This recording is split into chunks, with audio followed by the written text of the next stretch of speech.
This presentation was made for you by Anna Berzub, Gergana Dimitrova, Stephen Clark, and Svetlana Lach, and we discussed the fake news. So what is fake news? First of all, fake news is any information that presented to you which is not truthful. Nowadays, this mostly happens in social media.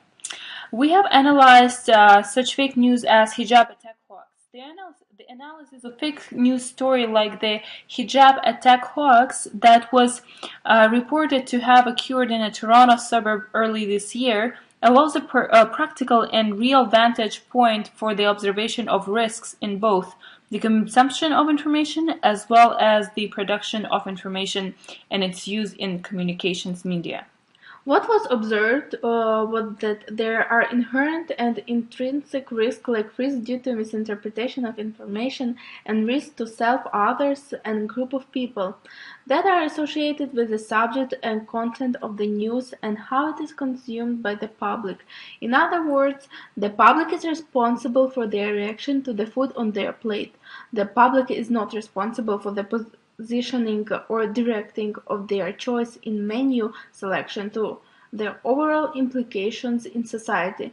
As we observed in the hijab attack hoax, implications to society can be focused upon a news item, growing and directioning it purposefully, not for the benefit of information society, but for the benefit of filling a news cycle. Of all the general categories of risk apparent in this news coverage, the risk due to media portrayal seems the most undercut. The glaring absence in ownership or responsibility of the news media to their hand in the creation of this news snowball seems the most obvious demonstration of risk for us all. So after we realized and analyzed the hijab story, fake news story, we decided to proceed with our own one and create a fake news story for our own audience. To do that, we analyzed if we should use the mainstream media or alternative, and we went with the alternative one since it's much easier to use and much cheaper to use, such as Facebook, Twitter, and so on. We proceeded with Facebook. So Svetlana, how did we come up with our story? The team came up with a post that informed about the plans of the Algonquin College School of Hospitality to change the current BHTM coordinator due to students' conflict with him.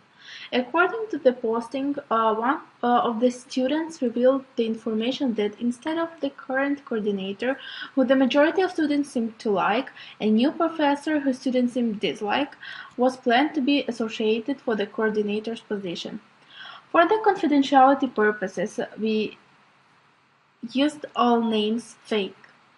The post was wrote the following: "We were talking Jack, and he mentioned he would be in to see the dean about issues with Professor One, current coordinator, and he said that the next year Professor One might not be coming back to his coordinator's position with Professor Two, another professor, and signed instead of him.